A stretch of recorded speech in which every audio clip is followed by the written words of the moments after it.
My thinking about the cross and redemption developed over a very long period. My first reaction to the diagnosis of my son was shock and deep questioning. How could I go on believing in a good creator God when 2% of human beings are born with profound disabilities and are unlikely to develop? In particular, in Arthur's case, he's so limited that the sort of purpose of life that I'd grown up with, of developing morally, just wasn't a point in his life. So it raised enormous questions about the entire picture of life with which I'd grown up. And I spent many years sitting in church, just not knowing what I believed anymore, and teaching theology at the same time. But then I challenged the minister to take account of what was then called Mental Handicap Week. And he threw the challenge back at me and said, well, you preach. And I was a qualified local preacher long before, but I hadn't been preaching for a while. And that was a real challenge. And that was the beginning of my recognition that the Christian answer to the whole problem of suffering and evil and sin lies in the cross. And it came about like this. I started thinking of the man born blind in John chapter 9. And the disciples ask Jesus, was it this man's sin or his parents' sin that made him born blind? And Jesus answers neither. And okay, we know that in the scriptures you get the idea that sin and that suffering is sometimes God's judgment. And clearly Jesus is saying that's not the case. But then he went on, but that the works of God might be seen in him. And I suddenly felt very, very angry. Why should this man be born blind and have all those years of struggle just so that Jesus could wave a magic wand and put things right? And then I began to reflect on the whole of the Gospel of John, which I was reading regularly in the original Greek with students. And I realized that actually the extraordinary thing about the Gospel of John is that the cross is the glory. The hour of glory is the hour on the cross. And that what the whole Gospel is about is not about Jesus waving a magic wand, but about Jesus entering into the very depths of all the darkness of the world. And in that process, enabling the darkness itself to be transformed into glory. And this was a kind of liberating vision which enabled me to find my way back into faith. And I have to say that my life with Arthur has been one of discovering the deepest truths about Christianity through Arthur. I suppose there are two types of atonement theory, and each of them, in my view, are not helpful for one reason or another. One is the idea that, if you like, the cross shows us God's judgment on sin, and if you like, Jesus bore the punishment in our stead.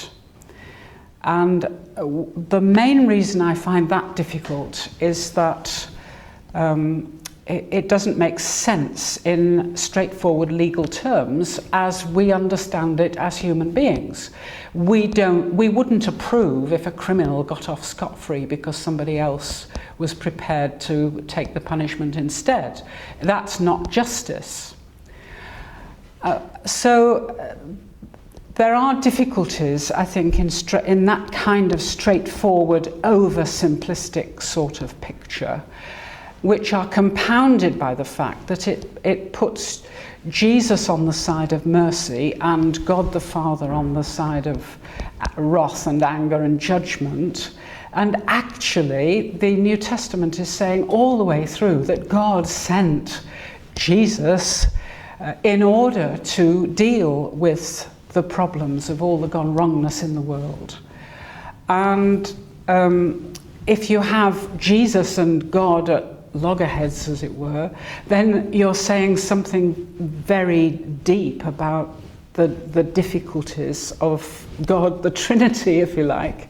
The relationship isn't right, and a great deal of Christian theology comes unstuck because you've got Jesus over against God, or God over against Jesus.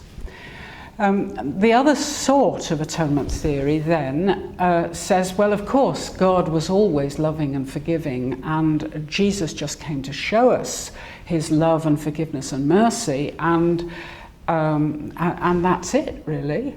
Wins us round by showing us how he was willing to die for us. But that doesn't take account of an enormous amount of the material in the New Testament, which talks about judgment and sacrifice and other sorts of reconciliation, other images. Something bigger was going on here than just a demonstration of love. And I think in my explorations in the book, I was wanting to take judgment very seriously. I mean, we all know the mess the human world is in, but one of the things that sharpens it up for me is the terrible instances of disability hate crime. It's almost inconceivable that this can be so deep in people, and I can't enlarge on it hugely now, but it is a very, very serious social issue. And so it does seem to me that there is judgment built into the story of the cross, where, if you like, someone absolutely innocent is put to death for no reason. And this happens time and time and time again in human history. And all the abuse that happens, Christ was abused just like the soldiers abused people in Abu Ghraib. It judges because it shows up all that is so fundamentally wrong in the way humans relate to one another, respond to one another, treat one another. And it is, judgment is part of the exposure that's necessary before we can turn round and repent and say we need change. Judgment comes before the possibility of the love of God reaching out and recreating us from within, so that the covenant is written on the heart, not just on tablets of stone. The cross as a place of salvation answers some of our deepest anxieties about ourselves and the world in which we live. I think we get to know through this process of exposure that I was talking about that there is something deeply wrong within us and between us, that the human race has somehow gone wrong, and we need a way of acknowledging that, and, as it were, offering some kind of reparation for the fact that we have not lived up to what God intended us to be.